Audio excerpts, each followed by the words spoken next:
had a request from one of our followers the other day to talk about buying a new truck and how I went about it or what I recommended. So I thought we'd go through that a little bit today. I'm not an expert on it, but I can tell you what's worked for me over the years, and maybe you'll draw some good advice from that.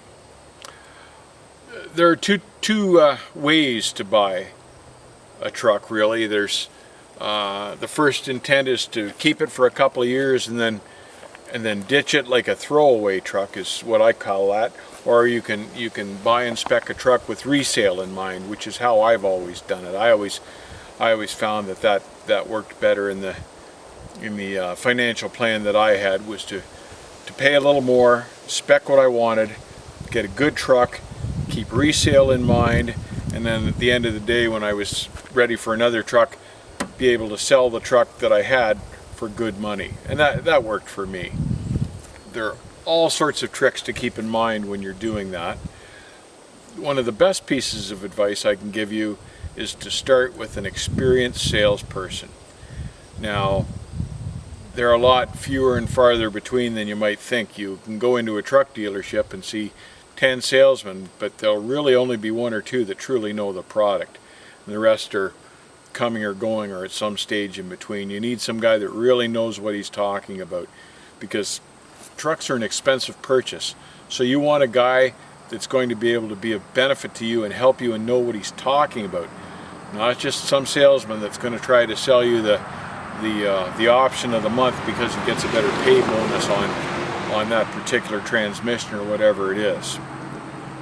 So it's worth your while to hunt down an experienced salesman.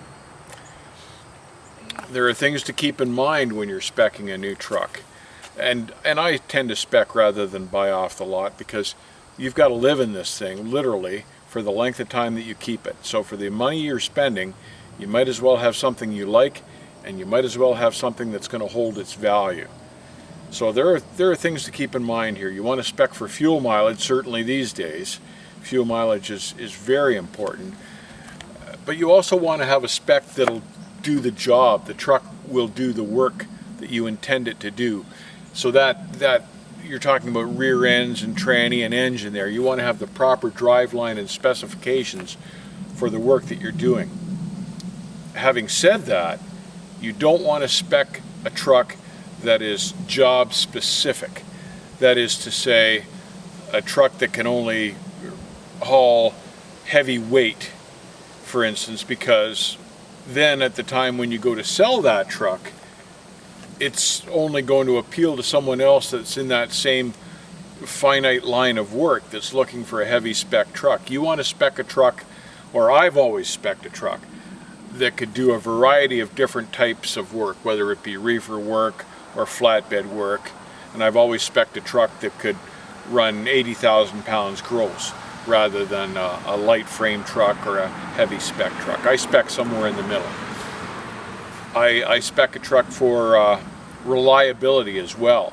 It's one thing to have a truck that gets great fuel mileage, but if the engine's not reliable and quits half the time, that's just money going out the window. So you've got to spec with reliability in mind too, and that's why you need a salesman that knows what's going on with the engines and how many are they're getting back into the shop, who's having trouble with the Detroits or the Cummins or whatever, or the PACCAR motors, which engine seems to be proving itself to be the best all the way around, because you need reliability. You need reliability. Honestly, these days, if I were buying a new truck, I'd seriously consider buying a glider kit, a rolling glider kit, which is essentially a brand new truck without the motor, and then taking an existing motor, rebuild it from front to back and drop it in. Honestly, if I were doing that again, that's the route I would go. It's expensive, but at least you know exactly what you've got. As far as speccing a new truck, something else to keep in mind is you want to spec something or go with specs that have been around for a little while, that are tried and true, that are highway tested. You don't want to buy a spec that engineering has just come right off the shelf with, because you don't know how it's going to work out in the long run over the miles. My favorite example of this was the Anteater when it first came out. Great truck. Fuel mileage was really good because of the sloped nose.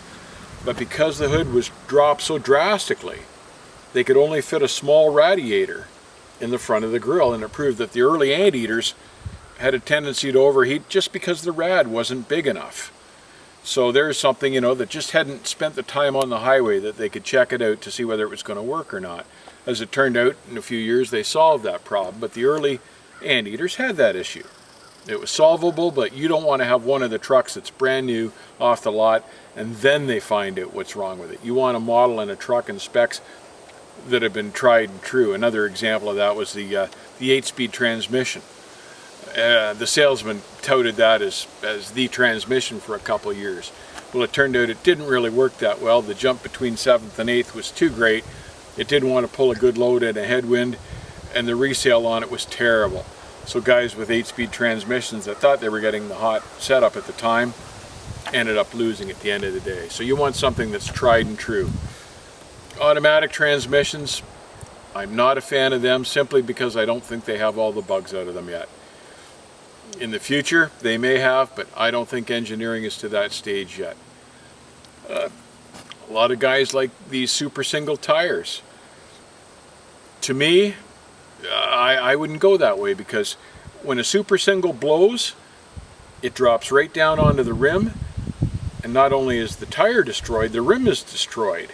So you're looking at a $1,200 purchase simply for a flat tire. Moose bumpers. Probably a good idea these days, actually, for the investment, because one of these trucks now, if it hits a deer, it's $20,000 damage to the front end. If you hit a moose or something like that, it's more. So, or another car. So you might seriously want to consider purchasing a moose bumper these days. It's worth the investment. Yeah, they're a little bit ugly and they're not cheap. They run about $5,000 or $6,000, but the way the insurance companies are going nowadays, it's probably a good idea. I always spec'd long hood trucks like this one here because of the resale value. Slope nose trucks, drop nose trucks have been around long enough these days that they're starting to have good resale value as well.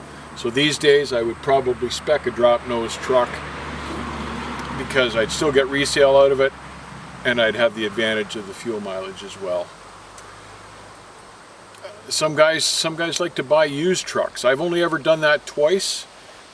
Both times it's worked out well for me, but both times I knew the truck's history and I knew the owner, and I knew the history from the day it was new. I knew these guys had taken care of the trucks, so I knew the whole history of the truck, the maintenance, everything. You buy a used truck off a lot, you don't know what it's been through by the time you get it.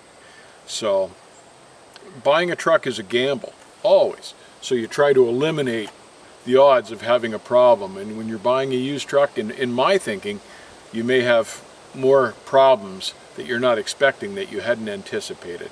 So I tend to buy always a new truck unless the used truck is one that I've known the history of right from day one, and known the guy that owned it and who was taking care of it.